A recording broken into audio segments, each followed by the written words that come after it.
হাট বসেছে শুক্রবারে বকশীগঞ্জে পদ্মাপাড়ে। জিনিসপত্র জুটিয়ে এনে গ্রামের মানুষ বেচে কেনে। রবীন্দ্রনাথ ঠাকুরের সেই কবিতা পাঠ্য বইতে থাকলেও আজ খুব কম জায়গায় হাট দেখা যায়। এমনই আজও সেই হাট বসে চলেছে নদিয়ার ঘোলা গ্রামে। হাট বসে মঙ্গলবার ও শনিবার, তবে এই হাটের চিত্র এখন মানুষ ভুলতে বসেছে।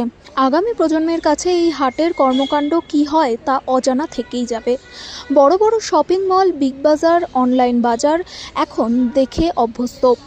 বেশিরভাগ মানুষ এখন বাড়িতে বসেই যা চাইছেন তাই পেয়ে যান।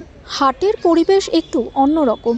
প্রকৃতির মেলবন্ধনে ফাঁকা আকাশের নিচে হাট বসে এখানে, তবে দোকানদারদের মাথায় অস্থায়ী প্লাস্টিক লাগানো থাকে।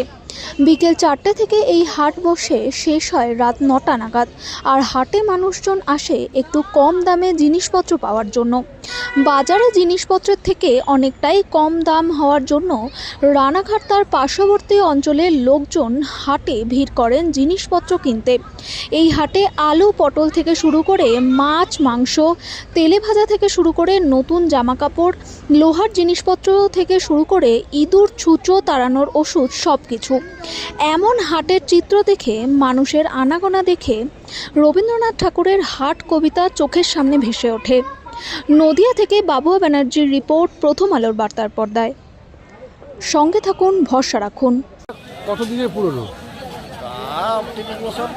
আচ্ছা, কি বারে হাট বসে এটা? মঙ্গলবার আর শনিবার। এই লোকজন ভিড় হয়, তাই তো? হ্যাঁ, লোক হয় খুব। আচ্ছা, এখানে কি জিনিসপত্র কম দামে হ্যাঁ, কি কম দামে পাওয়া যায়। কি জিনিস পাওয়া যায় এখানে? ও বিভিন্ন রকম, আপনি যে রকম তরকারি নেবেন সব তরকারি পাওয়া যায়। আচ্ছা, মাছ, মাংস সব? সব, খাসি মাসি যা সব। আচ্ছা, তা ওই বাজারের থেকে দাম কম বলেই নিতে আসে? হ্যাঁ, বাজার থেকে দাম কম বলে সবাই আসে এই হাটে। কটা থেকে কটায় বসে এটা? এটা ধরেন এই 4:30 আর কি, পুরো এই যে হাট চালু হয়ে গেলাম 5টা বাজে হয়তো। হ্যাঁ, কিন্তু কটা অবধি চলবে? এ ধরেন রাত 8টা পর্যন্ত। কি নাম আপনার? আমার নাম সমীর দাস। এই এলাকারই বাসিন্দা? হ্যাঁ, আমার বাড়ি এই সিদারপুর। এই জায়গাটার নাম কি? ঘোলা।